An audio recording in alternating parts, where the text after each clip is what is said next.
அஸ்ஸலாமு அலைக்கும் வரஹ்மத்துல்லாஹி வரகாத்துஹு. நம்ம இன்றைக்கி மஷ்ரூமை வச்சு ஒரு கறி மட்டன் சுவையில் செட்டிநாட் மஷ்ரூம் கிரேவி இதை எப்படி செய்யலான்றதை நம்ம முழு வீடியோவில் போய் பார்க்கலாம் வாங்க. முதல்ல கொஞ்சமாக எண்ணெய் ஊற்றிக்கிறோம். சட்டியில் கொஞ்சமாக எண்ணெய் ஊற்றிக்கிறோம். எண்ணெய் ஊற்றிட்டு நம்ம இப்போ அதுக்கு தேவையான கரம் மசாலாவில் பார்த்துக்குறோம். சின்ன அன்னாசி வச்சுருக்கேன், மராட்டி மொக்கு ஒன்று வச்சுருக்கேன், கல்பாசி கொஞ்சம் வச்சுருக்கேன், கிராம்பு ஒரு 3, இது ஜாதி பூன்னு சொல்லுவாங்க அது கொஞ்சம், பிரிஞ்சி இலை ஒரு இலை, பட்டை கொஞ்சம், ஏலக்காய். இதை நம்ம எண்ணெயில் போட்டு வறுத்துக்கிடுவோம். அது கூடவே ஒரு 1/2 ஸ்பூன் சோம்பு வச்சுருக்கேன், அதையும் நம்ம அது கூட சேர்த்துக்கிடுவோம். சேர்த்து லேசாக வதக்கிட்டு தனியா ஒரு ஸ்பூன் தனியா வச்சுருக்கேன், பெரிய ஸ்பூனில் ஒரு ஸ்பூன் தனியா வச்சுருக்கேன், அதையும் சேர்த்துக்கிறோம். நம்ம மசாலா இது தான், இதுக்கு எல்லாமே ஒரு 1/2 ஸ்பூன் சீரகம் போட்டுக்கிடுவோம். இது கூடவே வந்துட்டு நம்ம காரத்துக்கு தகுந்த மிளகாயும் நம்ம இது கூடவே சேர்த்துக்கிடுவோம். 2 காஷ்மீரி மிளகா போட்டிருக்கேன் கலருக்காக, 3 குண்டு மிளகா போட்டிருக்கேன் காரத்துக்கு, ஏன்னா ரொம்ப காரம் வேணாம். நோம்பு மாதம் நம்ம நாஸ்டாக்கு எல்லாம் சமைக்கும்போது கொஞ்சம் காரம் கம்மியாகவே இருக்கலாம். காரம் உங்களுக்கு வேணும்னா இன்னும் கொஞ்சம் நம்ம சேர்த்துக்கலாம். மிளகு ஒரு 1/2 ஸ்பூன் மிளகு, அதையும் நம்ம சேர்த்துருவோம். சேர்த்துட்டு இது ஃபுல்லாக நம்ம வறுத்து எடுத்துருவோம்.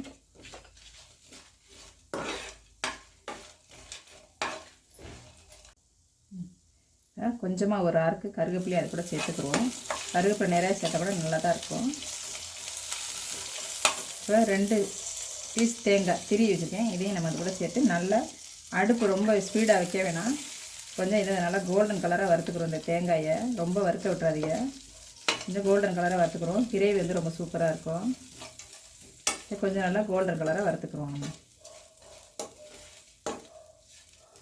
போதும், நம்மளுக்கு இந்த அளவு கலர் வந்தால் போதும். இந்த சூட்டில் இன்னும் கொஞ்சம் நேரம் அப்படியே இருக்கையில் இது நல்லா செவந்துடும். ஆஃப் பண்ணிடலாம் இப்போ அடுப்பை. இதை ஆற வச்சு நம்ம பேஸ்ட் அரைச்சிட்டு வந்து நம்ம கிரேவி செய்த பார்க்கலாம். இது ஆறட்டும், ஆறி நம்ம கிரேவி மசாலா அரைச்சிட்டு வந்துடலாம். மசாலா நம்ம அரைச்சிட்டு வந்துட்டோம். புதுசாக க்ளீன் பண்ணுற பிள்ளைகளுக்கு தெரியாது இந்த மஷ்ரூம் எப்படி க்ளீன் பண்ணுறது. இப்போ இது மேலே ஒரு தோல் இருக்குது பாருங்கள், இந்த தோலை வந்து நம்ம உரிச்சிடணும். அதுக்கு நம்ம இந்த இடத்துலேருந்து இப்படி உரித்தோம்னா அழகாக உறிஞ்சிரும். இந்த மாதிரி உரித்து நான் எல்லாத்தையும் கட் பண்ணி வச்சுருக்கேன். புதுசாக தெரிஞ்சுக்கிற பிள்ளைகளுக்காக நான் சொல்கிறேன். பாருங்கள், இந்த மாதிரி உரித்து எடுத்துட்டேன்னா இந்த மேல் தோல் இது ஃபுல்லாக இந்த மாதிரி உரித்து எடுத்துருவோம். எடுத்துகிட்டு 2ஆக கட் பண்ணோன்னா உள்ளே இருக்கிறது வெள்ளை இருக்கும், இந்த அழுக்கெல்லாம் வந்துடும் வெளியே. இந்த மாதிரி எல்லாத்தையும் உரித்து கட் பண்ணி எடுத்து வச்சுக்கிறோங்க. ஒரு பேக்கெட் மஷ்ரூம் எடுத்திருக்கேன். இந்த மாதிரி எல்லா மஷ்ரூமையும் நான் வந்து க்ளீன் பண்ணி இந்த மாதிரி பெருசாக இருந்தால் 2-3 வெட்டிக்கிறேங்க. மீடியம் சைஸாக இருக்கிறதுனால 2 வெட்டி வச்சுருக்கேன். இப்போ நம்ம கிரேவி செய்ய போயிடலாம். அதே பாத்திரத்தை நம்ம வச்சுக்கலாம். அதே பாத்திரத்தை அந்த வறுத்த பாத்திரத்தில் வச்சுட்டு நம்மளுக்கு சமைக்க தேவையான ஒரு 2 டேபிள் ஸ்பூன் எண்ணெய் ஊற்றிக்கிடுவோம். நம்ம அதுக்கு தாளிக்கிறதுக்கு கொஞ்சம் ஒரு 1/4 ஸ்பூன் சோம்பு போட்டுக்கிடுவோம்.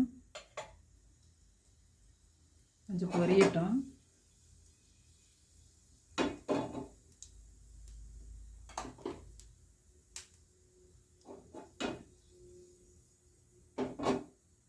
சோம்பு பொரிஞ்சோடனே நான் வந்துட்டு சாம்பார் வெங்காயம் வெட்டி வச்சுருக்கிறேன்.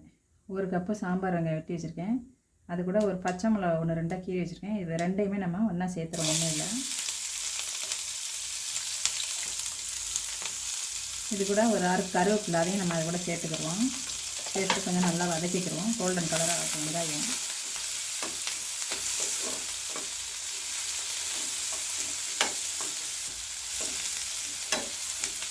இது நல்லா வதங்கட்டும். வெங்காயம் நல்லா வதங்குச்சுன்னா கிரேவி நம்ம நைட்டு மத்தியானம் சமைச்சு நைட்டுக்கு வச்சா கூட கெடாது. இல்லை நம்ம மகரியில் சமைச்சு சகருக்கு வச்சா கூட கெட்டு போகாது. வெங்காயம் நல்லா வதக்கிட்டோம்னா, ஏன்னா தேங்காயெல்லாம் நம்ம வதக்கி தான் அரைச்சிருக்கோம், அதனால் கெட்டு போகாது.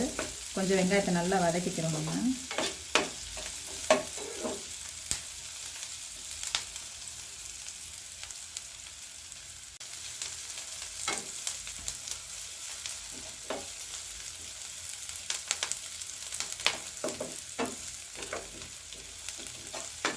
கொஞ்சம் நல்லா வதங்கிடுச்சு போதும் இந்த அளவுக்கு. இதுக்கப்புறம் நம்ம ஒரு 1/2 ஸ்பூன் இஞ்சி பூண்டு பேஸ்ட்டு சேர்த்துக்கிடுவோம்.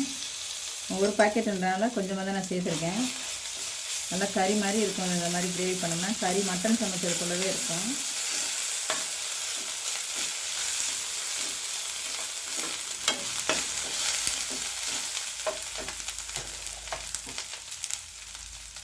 இந்த டைமில் ஆனால் பெருசாக ஒரு தக்காளி மீடியம் சைஸ் தான் 2 எடுத்துக்கோங்க. நான் பெருசாக இருந்துச்சு, நல்லா சிகப்பாக எடுத்துக்கோங்க. ஒரு தக்காளி பெருசாக நான் வெட்டி வச்சுருக்கேன். அதை நல்லா வதக்கிடுவோம். இது வதங்குறதுக்கு சும்மா கொஞ்சோன்னு உப்பு போட்டுக்கிறோம். அப்புறமா நம்ம உப்பு சேர்ந்துக்கிறோம். இது வதங்குறதுக்கு மட்டும் போட்டுக்கிறோம். இது நல்லா வதங்கட்டும். தக்காளி நல்லா குழஞ்சிடணும். அப்போ தான் நமக்கு நல்லா கிரேவி நல்லா கிடைக்கும். ஏன்னா இப்போ வர தக்காளிலாம் வந்து கரையிறதில்லை. கொஞ்சம் நேரம் நல்லா வேகட்டும். தக்காளி கொஞ்சம் வதங்கிடுச்சு. இந்த டைமில் நம்ம ஒரு 1/4 ஸ்பூன் மஞ்சத்தூள் போட்டுக்கிறோம். மஞ்சத்தூள் போட்டு ஒரு 1/2 ஸ்பூன் தனியாத்தூள் இது போட்டோம்னா நம்மளுக்கு வாசனை நல்லா கிடைக்கும். ஒவ்வொன்றில் ஒரு வாசனை நல்லாயிருக்கும். அரைச்சிருக்கோம், அதனால் கொஞ்சமாக போட்டுருக்கேன். அது ஒரு ஃப்ளேவருக்காக கொஞ்சம் நல்லா வதக்கிடுவோம். இது கொஞ்ச நேரம் குழையட்டும். இதுக்காக நம்ம ஒரு கொஞ்சமாக ஒரு 1/4 கிளாஸ் தண்ணி ஊற்றிட்டு இதை நம்ம மூடி வைப்போம். இந்த தக்காளி குழஞ்சி வேகட்டும். அதுக்கப்புறம் நம்ம அரைச்ச மசாலா ஊற்றி நம்ம மஷ்ரூம் சேர்த்துக்கலாம். இப்போ இதை அப்படியே மூடி வச்சுருவோம்.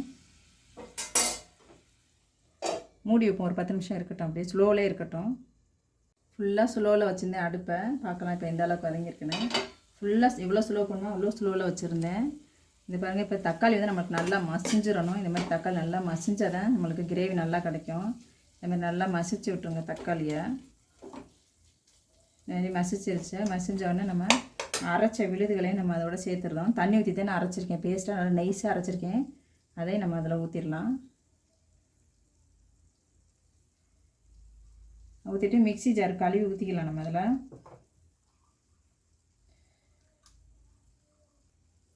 மிக்ஸி ஜார் கழுவுனதையும் நம்ம அதிலே ஊற்றிடுவோம். இப்போ நம்ம இதுக்கு தேவையான உப்பு கொஞ்சம் போட்டு, ஏற்கனவே கொஞ்சம் உப்பு போட்டிருக்கோம். மறுபடியும் இன்னும் கொஞ்சம் உப்பு போட்டுக்குருவோம். உப்பு பார்த்து போட்டுக்குருவோம். நோம்பு வச்சுருக்கனால உப்புலாம் செக் பண்ண முடியாது. கொஞ்சம் போட்டுக்குறோம். நோம்பு திறந்தோன்னே பார்த்துக்கலாம் நோம்பு எப்படி சக்க உப்புலாம் எப்படி இருக்குதுன்ட்டு. இது நல்லா கொதிக்கட்டும். திக்காகவே இருக்கட்டும். நம்மளுக்கு திக்காக வேணால் திக்காக வைக்கலாம். கீ ரைஸ்க்கு, சப்பாத்திக்கு, டிஃபன் ஐட்டம் எல்லாத்துக்குமே ரொம்ப நல்லாயிருக்கும் இந்த கிரேவி. இந்த மாதிரி இருக்கட்டும். இதை ஃபுல்லாக ஸ்லோவில் வச்சுட்டு கொஞ்சம் மூடி போட்டு வைக்கலாம். கொஞ்சம் நேரம் ஒரு 5 நிமிஷம் இருக்கட்டும். கொஞ்சம் நீக்கின மாதிரி வைக்கலாம். ஒரு 5 நிமிஷம் இருக்கட்டும். ஃபுல்லாக வைக்கணும், கொஞ்சம் ஸ்லோவாக வைப்போம். இப்போ பச்சை வாசனை போயிருக்கோம் பாருங்கள். மசாலாலாம் பச்சை வாசனை போயிருக்கோம். இந்த டைமில் நம்ம இந்த மஷ்ரூம் க்ளீன் பண்ணி வச்சுருக்கோம்ல, அதை நம்ம அது கூட சேர்த்துக்கிடுவோம். திக்காகவே இருக்கட்டும் கிரேவி. வேணும் நம்ம வந்துட்டு சப்பாத்திக்கெலாம் தொட்டு சாப்பிட்றதா, சாப்பாட்டுக்கு சாப்பிட்றதாலும் திக்காக இருந்தால் நல்லாயிருக்கும். போட்டு பெரட்டி சாப்பிட்றதுக்கு கொஞ்சம் ஒரு 1/4 கிளாஸ் வேணும் நம்ம தண்ணி ஊற்றி சேர்த்துக்கலாம். ஏன்னா அது வேகணும். கொஞ்சம் நேரத்தில் வெந்துடும். மஷ்ரூம் வந்து ரொம்ப நேரம் வேகாது.